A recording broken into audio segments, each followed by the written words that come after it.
the representatives suddenly, they start feeling things, saying things that aren't coming from them, but it's coming through them.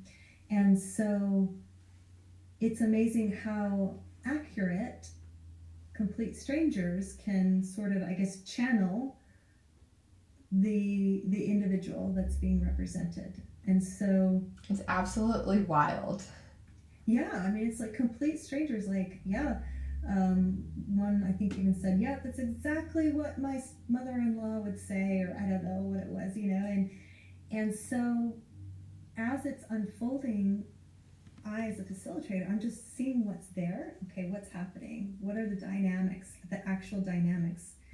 And the beauty of it is it gets the client out of the story that they've created around the situation.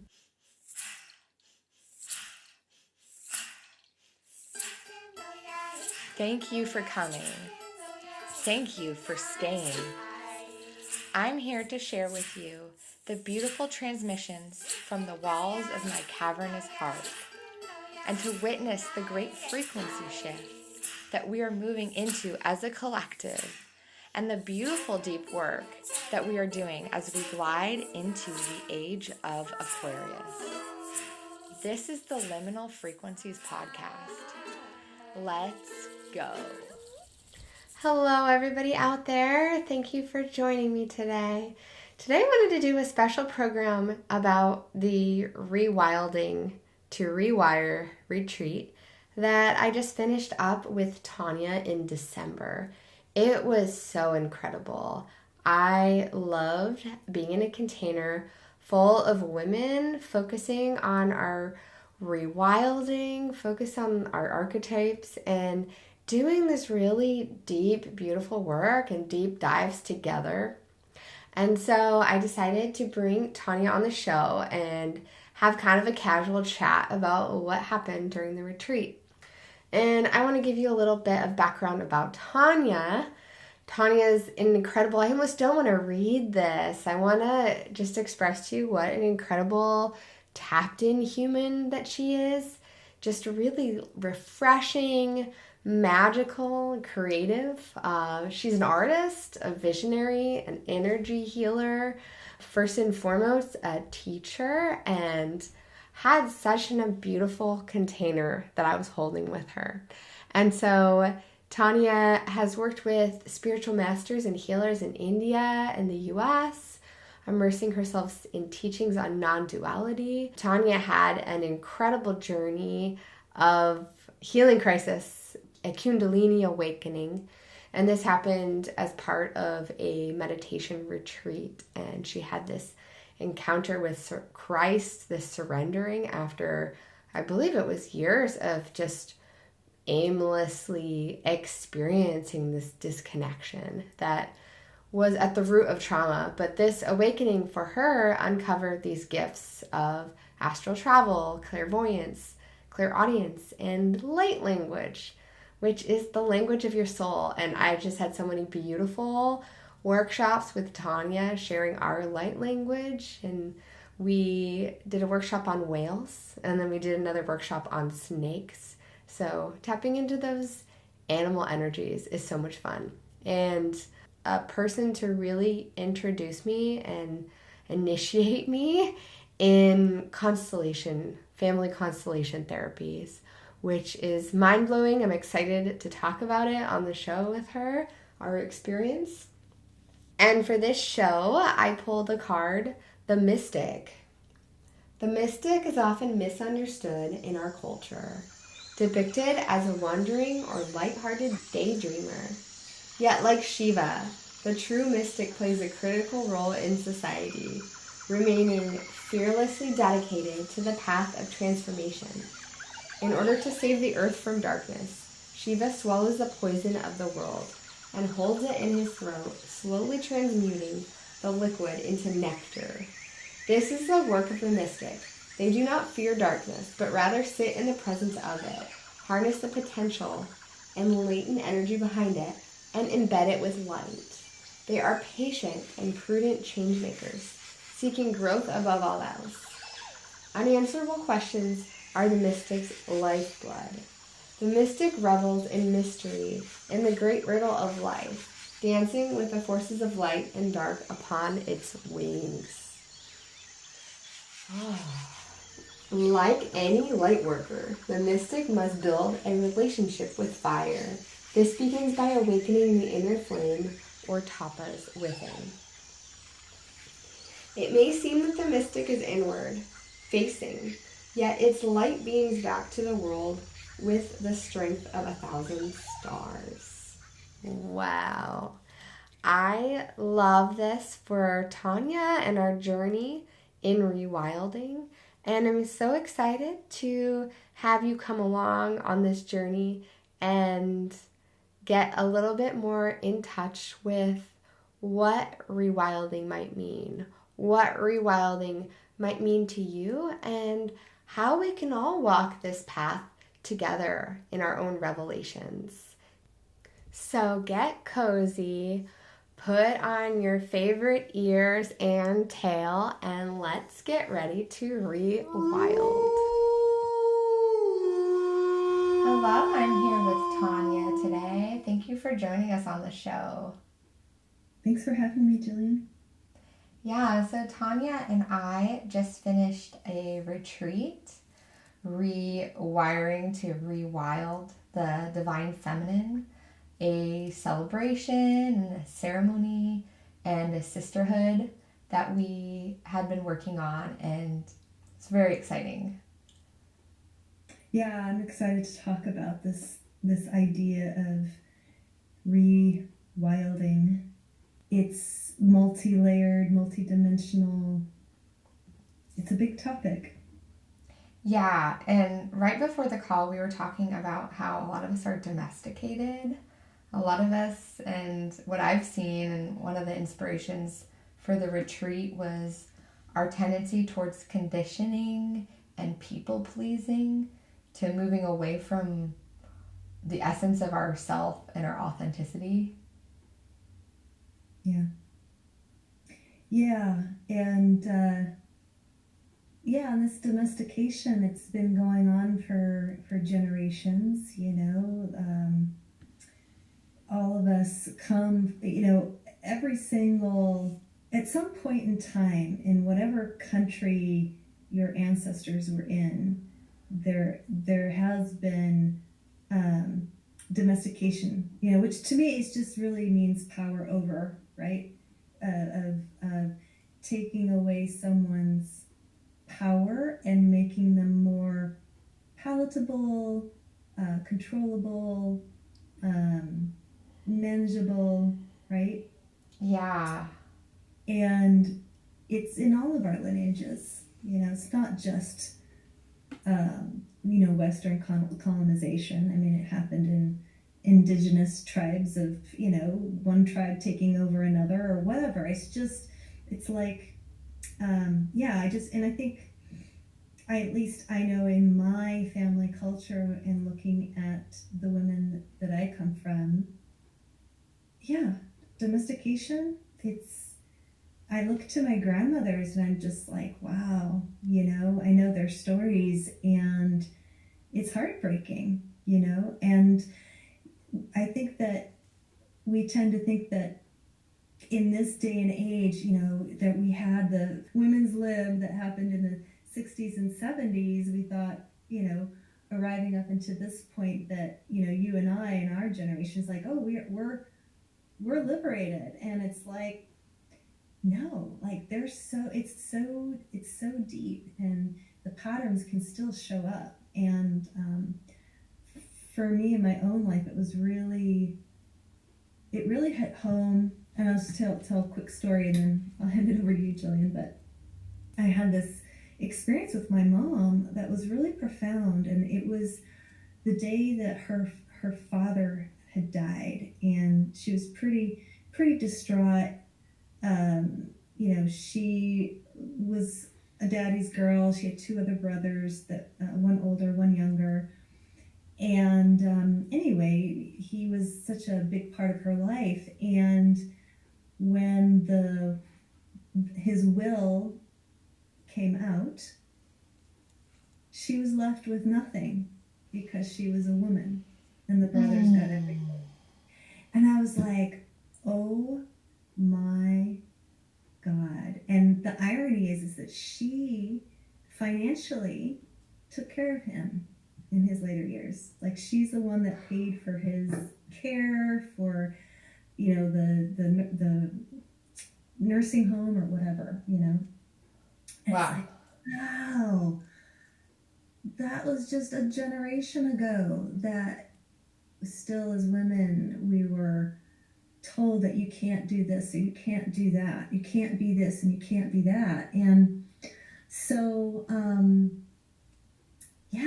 so what is it, you know, so we've all been conditioned into thinking, well, this is what being feminine means. But it's like, when you dig deeper, like, actually, what is the truth? What does it mean to be feminine? Which is, I love the concept of rewilding, because it's really going deeper into, like, not only connecting to our feminine, but reconnecting to nature, which also has been domesticated and dominated, right? So it's huge. It's like, it's all up in our face right now. So I got tingles on the back of my neck. yeah. Because, Tania, this is so much to unpack. It's incredible. I know. It's a lot to unpack. And I think about how a lot of the women at the retreat were coming in with this warrior archetype. And the warrior archetype can be beautiful. I've seen a lot of men lately and a lot of women holding this warrior archetype. But the thing about it is, it kind of can come from a place of wounding and survival mode. And neither of those places are where we want to go to rewild our feminine, to tap into that.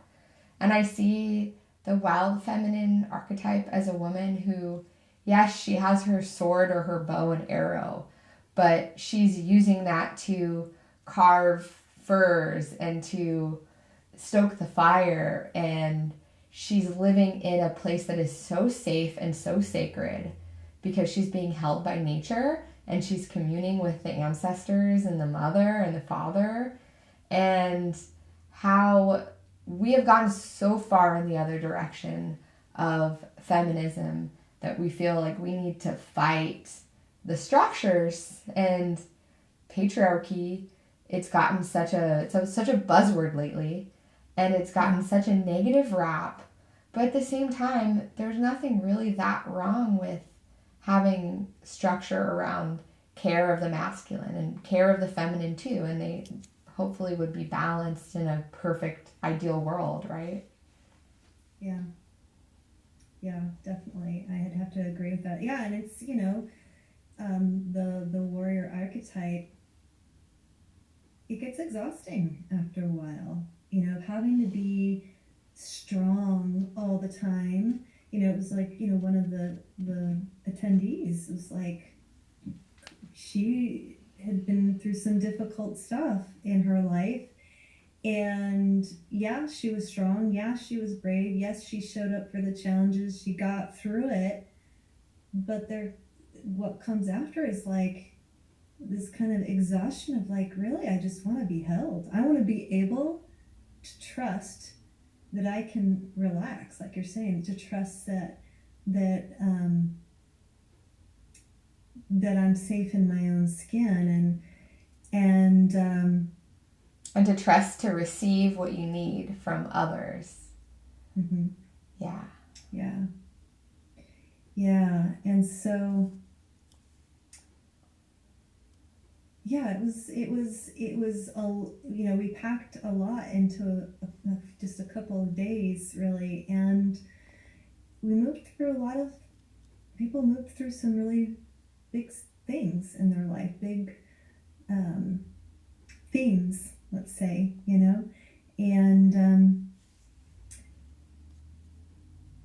the only thing I have to say, and you and I both agreed, it's like, oh yeah, this kind of retreat needs a lot more space, you know, but I was proud of ourselves, like, that we did it, and the women got to have a taste of what does it mean to unhook from paradigms and beliefs or patterns that are actually not serving us.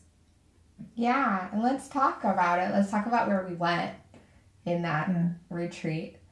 I offered some auric readings, and it was interesting to see the auric readings fitting in with later with the constellation therapies that you did. Mm-hmm. And so I was talking to people and feeling into where their energy field, something was missing. There was a pain point, and often childhood comes up, often our ancestors and parents come up.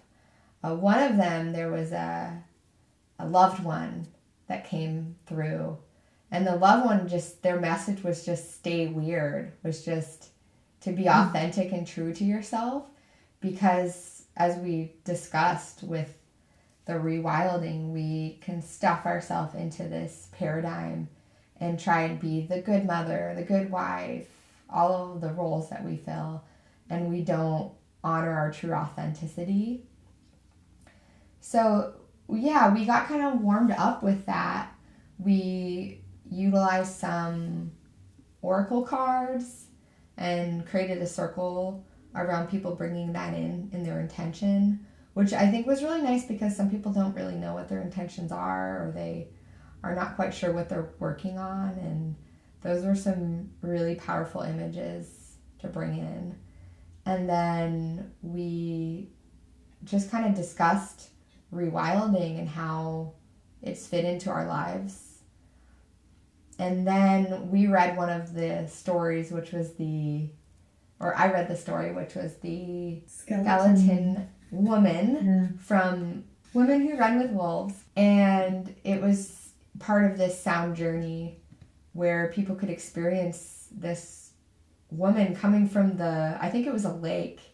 The fisherman caught her and she was just a skeleton, and she ended up getting furs and her flesh, and it was this traumatizing experience at first for the fisherman.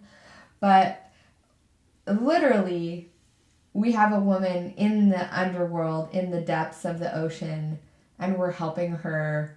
She's being pulled out, and she's returning back to her wild nature. And she literally was eating raw meat as she walked by the butcher shop with the fisherman. Mm-hmm. Yeah. Yeah, and I think this rewilding, I don't think it's as far away as we might think it to be, because when you think of the larger context of humanity's time of being on the planet, the technology that we have now is just like this minuscule slice in comparison to the generations and generations and generations of our people who were indigenous to the land, who were very much connected with the earth and her seasons and cycles, and all of that, whether it's hunting and gathering, or growing food, or raising children in a village, like all these things, those memories, that information is in our DNA. And now you have this like technology that's kind of like boom, like suddenly, I mean, I didn't get my first iPhone until I was 36 something like that. Wow. 36. And so and now I'm 50, so it's like it's this little slice, right? And I don't know, I guess for myself, I just feel like, wow, this pull to want to get back to our wild nature, or back in touch with our more, ancestral ways of being. Like, it's not that big of a leap to find our way back. It's just a matter of choosing it and being like, okay, how am I going to create time in my life to tend to that? Like, am I going to take time to slow down and make something with my hands, for example? Like, I'm going to sit outside and make a drawing, or am I going to make the time to go out and harvest some elderberries to have on hand for the season? And little things like that can help us kind of like just tune back into this place within us that just feels more like home. But it is a matter of like saying no to the ways of the world the way it is now, and choosing to step away from it, which is what the retreat was about. It's like, okay, can we step away from our harried, busy lives, step away from the screen, step away from the busyness to slow down and go within, do some healer work, spend some time in nature, be with other women, because that's the other thing too, is that women, for me, I need to be around women to feel connected, and to there's something about being in a group of women where we just, it's like in our bones. We've been doing it for centuries and centuries of gathering together as women and tending to ourselves, and having women's circles, sharing the songs, sharing what's on our heart. Like, that's what we do. Like, it's not unfamiliar. It's not like it's weird, right? The women came in, they just immediately fell into like, oh yeah, here we are. We're women gathering together in this intention of rewilding and being open and sharing. And it wasn't like we had to instruct anything, really. It was just like, here's some processes and tools that we can use, but all the rest, it's like there's just a knowing there. I think when women gather, it's just like, we just do what women do. And this is what I think is this reawakening of the divine feminine, of women actually coming together and having real conversations to find our way through what's happening right now in the world, right? Which is pretty crazy. I felt a lot of tending to the hearth, that image of us creating this fire and keeping that fire going and protecting that wildness as if it's our child, which is so beautiful. And I will say the container, it kind of does its own magic, which I love about a group. And, we can be available to support people and guide people through it, but really just creating a space, creating a container, that's most of the magic. And you brought in some really wonderful work with constellations, but that also is a container. You're creating this constellation container and you're holding and moderating it. So yeah, would you like to share a little bit more about constellation for people that... It's a beautiful kind of work that works with the knowing field, and I would say other words for that would be like the morphogenic field, unified field of consciousness. It's just it's consciousness that permeates everything. But in family constellations, it was called the knowing field. And there's something that happens that when, through our intention of working with the knowing field, and the reason why we work with it is to get to the root of an issue. So the women there, they all, the ones that wanted to receive, they each had a question or something that they were wanting to heal and transform. And what's different about it is that they're not coming to me and saying, Tania, I have this issue. What do you have to say about it? What's your advice? Like, I'm not there giving advice. I'm not giving counseling. I'm not telling them what to do, what they should do, what's missing, or any of that. It's like, okay, you're wanting to know what's at the root of this issue.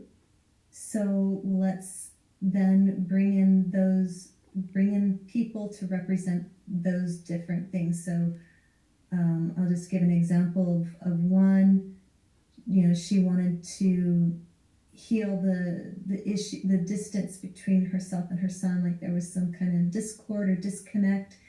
So we had her choose someone to represent her husband and her son. And then as soon as the people step in as being those representatives while the client is just watching, the representatives suddenly, they start feeling things. saying things that aren't coming from them, but it's coming through them. And so it's amazing how accurate complete strangers can sort of, I guess, channel the individual that's being represented. And so it's absolutely wild. Yeah, I mean, it's like complete strangers, like, yeah. One, I think, even said, yeah, that's exactly what my mother-in-law would say, or I don't know what it was, and so as it's unfolding, I, as a facilitator, I'm just seeing what's there. Okay, what's happening? What are the dynamics, the actual dynamics? And the beauty of it is it gets the client out of the story that they've created around the situation. Because in their mind, we're all making meaning out of everything. It's just what we do. Something is happening, we make a story about it. And most oftentimes it's not even accurate. But we believe it to be true. And so that's the beauty of it. It's like really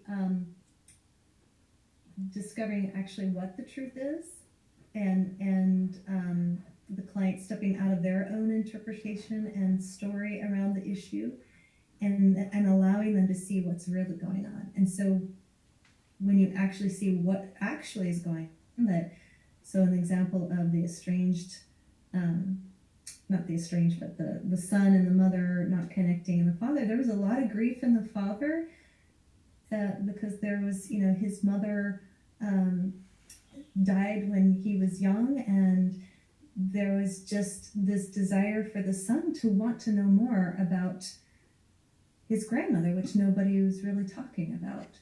And that's why there was this. So there's an elephant in the room.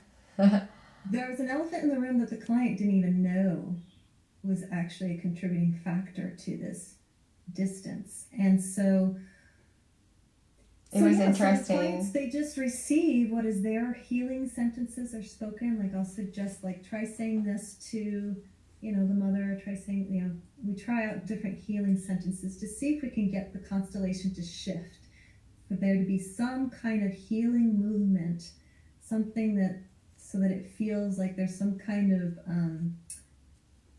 reconciliation, or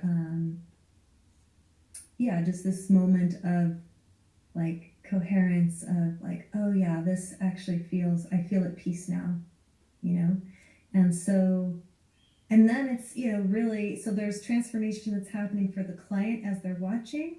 There's also for the representatives, they're also receiving insights as they're playing these, I shouldn't say playing, because they're not playing characters, but they're channeling this information. Oftentimes it's relevant to them in their own lives. And so, and I think that was true for some people, is they were just like, yeah, when I was representing this, it was really shine the light on this area of my life that I haven't been paying attention to, for example. Right. So, it's all intentional. Even if she doesn't know why, say she chose me to play her, there was a reason why, because of something that I had experienced and gone through, and that was irrelevant for me to experience in my healing process. So it was huge. I didn't know how big it was. And if I did, I know in another retreat iteration, that would be a whole day. We would just constellation, and we'd rest in self-care and around that, allowing it to just unfold really gently. Yeah, it's really interesting when we bring intention into the work that we do, and we say, okay, now you're this person. And at the end of the ceremony or the end of the workshop, we dismiss that person of playing us, of being that responsibility for us. Right. Yeah. Yeah, and we're calling in the ancestors and spirit guides, and we're creating a sacred space. It is kind of, family constellations has been, it almost kind of plays in the realm of shamanism a little bit, because it is, it's very much in the moment, and very much in the moment, and you're stepping into something mysterious. You're stepping into the unknown, so it's not your typical, like, how most, like, sometimes some healing processes are like, okay, you're gonna do step A, step B, step C, and you're good. It's not a straight line. It's kind of like we just open up the space, and then whatever wants to arrive, whatever shows up is what is addressed, and sometimes it can resolve very quickly, and sometimes it gets really complicated, Yeah. Sometimes, you just don't know what's going to happen from one moment to the next. So it's really about being in the present moment. And I think the real beauty of it is that we're stepping out of the mind and into our body. So it really is about opening up to feeling what's going on in here, in the body, the sensations, the emotions, the feelings. We live in a world that's so head-oriented, thinking, figuring out, fixing, all of that. Mm-hmm. And this is really about dropping into a deeper, maybe subconscious space. It's a huge perspective shift, too, to say, hey, if you're participating in this constellation, actually right now you're participating as this person.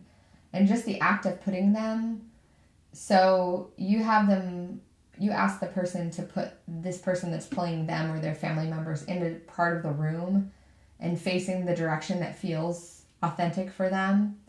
And then whatever unfolds comes after that. And for me, I felt a lot of sensation. I felt some nausea. I felt some sensations in my throat.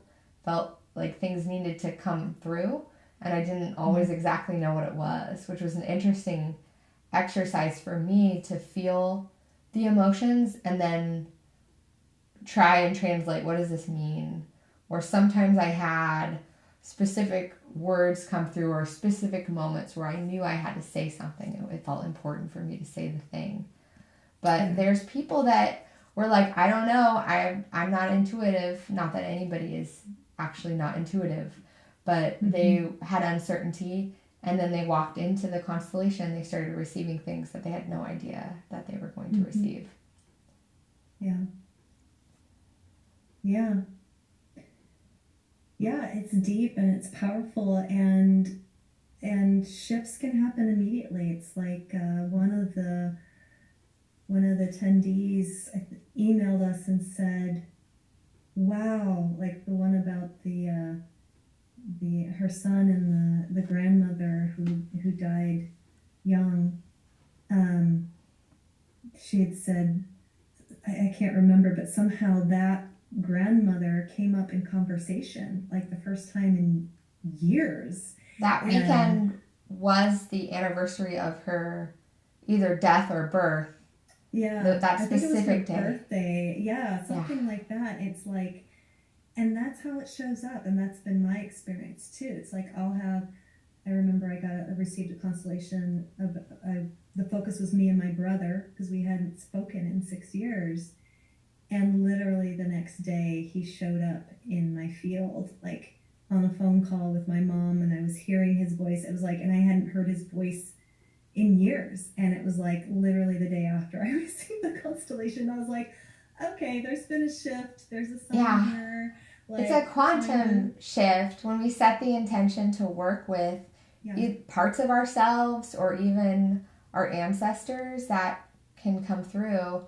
And it was interesting because before the constellation, probably just a couple of hours before, I did an auric reading for the woman it was her mother-in-law. She had lost her mother-in-law, but she also had lost a grandmother figure for her son. And so the word grandma was coming through, this feeling. I had just this feeling in my body of what happened and what happened to the grandma. Like it was this shadow thing that was coming up. So it's interesting how, and there's a book that just says in the title, the body keeps the score, right? Yeah. It knows there's unconscious things that we carry in with us, and when we attune to that and bring people into that energy, it's all really clear. And it doesn't even necessarily need to be about being a shaman or a healer to receive that. It's just about dropping into that wildness and being held in that container. And then, we can all receive what we need to. Yeah. So after the constellation therapy, we had a nice dinner. We took some time to recoup. We all got dressed up in costumes and face paint and got ready for like a little dance party, some drumming. And then we finished the night off with a shamanic sound journey, and we improvised together. You played drums and rattles and singing bowls, and I led this sound journey into sort of an initiation into the divine feminine, into connecting with various parts of ourselves. Is there anything that you want to reflect on that? I was so into the sound. Yes. I was so into the sound that that's kind of where that's what I was living in. But I think that it seemed like, the feedback for the women that to be led on this inward visual journey, it's the power of imagination is a superpower. I mean, I think just with my background in Waldorf education and studying Rudolf Steiner, the imagination is kind of core and central to his whole approach to, educating the human. And really the imagination it's what makes us human, right? Like, I don't think animals have imagination, for example. I think, as far, I don't know, I could be wrong, I mean, dogs do dream, right? But I think as humans, we have this free will and choice to engage with imagination, and that I don't think gets exercised a whole lot. Imagination. This came through today. Imagination and intuition are only a few letters off. Mm-hmm. So when we drop into that imagination, we can feel into what is true for us. And we might not take it literally, but there's so many stories in the Bible and so many creation stories that are moving through intuition and channeling. And they might not be 100% accurate because it's through the lens of a human being. We can only do what we can do. But what's being received is often a greater arc in the narrative of the story. Yeah. Who we are, what we are. So that was something that I wanted to weave into our experience, was stories and the narratives of wildness, of, the creation stories. There's several creation stories we had talked about with the creation of Aquarius was a flood story, much like a flood story in the Bible.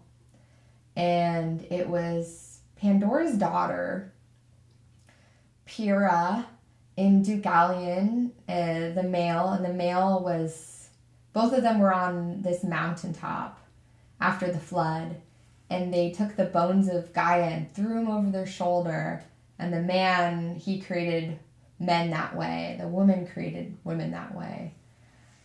She was Pandora's daughter, and so the whole Pandora story is also a kind of similar original sin story as well, about this jar of all these demons and disease and monsters, and how it was given to the woman, and the woman couldn't help but open the box or the jar, and that all this evil came out of the world. And to also transmute that and see, well, with all of that coming through, there's also the gifts that come from the struggles that we have, because we're not godlike, we're not perfect. We actually have these human qualities that make us fallible, that allow us to make mistakes, that allow us to be blind to things, to not know exactly what's coming through. Mm-hmm. And so part of the wildness too, just understanding and letting the story weave through us of, you know, other women and other experiences that have happened of the divine feminine and the understanding of how it all transpired. Yeah. Yeah. Beautifully said. So yeah, being in the space and being able to create story through like a guided journey, it allows us to drop into that other sense, that intuition that we're not often asked to practice. And it allows us to find our own interpretation, find our own answers, much like we did a workshop on dreaming, and we were able just to bring in the dreams we had at night, or maybe it was the dreams that we had during the daytime, the things that we envisioned, and bring that into a place where we could share that from a lens or perspective that was a little bit different, having sisterhood around us, having reflection of that. Yeah. Yeah. Yeah, I feel like, you know, the retreat was just, you know, a drop in the bucket that was kind of like a, you know, you think of a homeopathic dose, like... Yeah, a little reset for people. Just like, here, just take this little piece of medicine and just let it work its way through, and hopefully, you know, whatever they got from that little dose, that it's just continuing to, you know, work its way through each person's experience as they move forward into their life. Of, you know, even though it wasn't a luxuriously spacious, you know, long retreat, it definitely was, to me, what comes through for me, it's like, oh, here's a little homeopathic dose, take it in. You've probably seen this in your work sometimes, but when somebody takes too much of the medicine, when somebody gets too much deep inner work, they have trouble integrating it. And in the form of a sound journey, sometimes people will completely fall asleep when they've reached that saturation of what can be integrated or not. And so sometimes it's nice to have this kind of thing available to drop into and then carry it forward, integrate it with other things. You know, there's so many things that we're all bringing into our wheelhouse, so many different healing modalities that we're working with and utilizing, and just like a child just nibbling at something. Here's the little medicine that you need, and able to drop into that. So it was so beautiful to step into that place of service with you, and we held the container really nicely. It felt just like a really tranquil place to create. So I'm really grateful for that.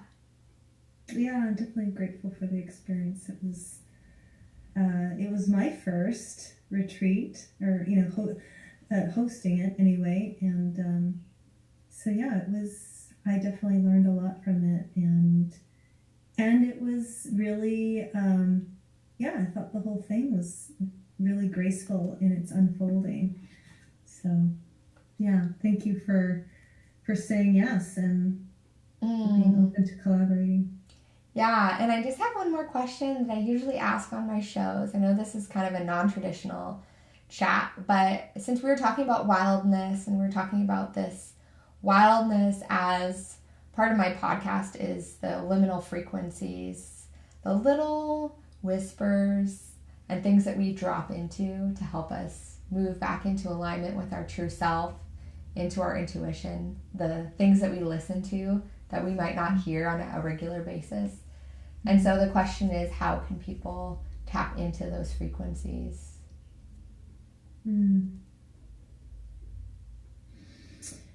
Gosh. Well, for me, the way I tap into those frequencies is really just through stillness and inner quiet, like really finding a place, and ideally if you can go outside in nature somewhere and just be still for a moment and allow your senses to take in the sounds of nature that are around you. I mean, there's frequencies that are happening all the time, right? Yeah. And the birds making different sounds and frequencies, the squirrel, the wind through the trees, the river, all That's the part of different the things are. It's part of the rewiring process too. Yeah. Just to let those sounds Yeah. into our nervous system and let them do their work. I know one time I was working on trying to hear my cat, like telepathically, what she was saying to me. And I just heard this like listen, like this nudge to just actually let the sounds of her mowing to just like come in. And I could feel that it was way more than just something that was translated literally. It was a frequency that I could feel and penetrate. Yeah. And this is and so we are connected to the wild world, so just through, like, it's not a complicated process, you know what I mean? I think sometimes people feel like, oh, I don't know, maybe they think that, oh, I'm just a city dweller, like I don't know how to connect to nature, or the mind gets in the way. But really it's like, no, just start there. Start with your actual senses, and just tune into them, open up to them, and messages do come through, and they come through in the most unlikely ways, and the times when you least are expecting it, Yeah. There's no need to force it or make it happen. Yeah. Wow. And there's birds coming through too right now. Thank you so much, Tania, and I can't wait for our next event when that manifests itself. But I appreciate you coming on to chat with me about the experience, and so people can just kind of feel into where we're going. And I will definitely share in the show notes your personal links and how to connect and learn more about what you do. So thank you. Yeah, thanks, Jillian. Yeah, thank you. Thank you, everybody. What a pleasure to have Tania on and reflect on our individual work and our retreat together. It was incredible, and I love having the container. It's funny to me that we have these words like rewilding, and we have these words like reprogramming, as if, it's something that we need to return to because we are so far separated from the nature of our reality that we need to drop into. Well, I'm not going to keep you too long. I know it's been a long episode, but thank you for listening. And I'm going to share with you, as we close, a poem called The Summer Day by Mary Oliver. Who made the world? Who made the swan and the black bear? Who made the grasshopper? The grasshopper, I mean. The one who has flung herself out of the grass. The one who is eating sugar out of my hand. Who is moving her jaws back and forth instead of up and down. Who is gazing around with her enormous and complicated eyes. Now she lifts her pale forearms and thoroughly washes her face. Now she snaps her wings open and floats away. I don't know exactly what a prayer is. I do know how to pay attention, how to fall down into the grass, how to kneel down in the grass, how to be idle and blessed, how to stroll through the fields, which is what I have been doing all day. Tell me, what else should I have done? Doesn't everything die at last and too soon? Tell me, what is it you plan to do with your one wild and precious life? Well, thank you for listening. Please connect with me and let me know what you think about the show. Until next time, stay wild, my friends.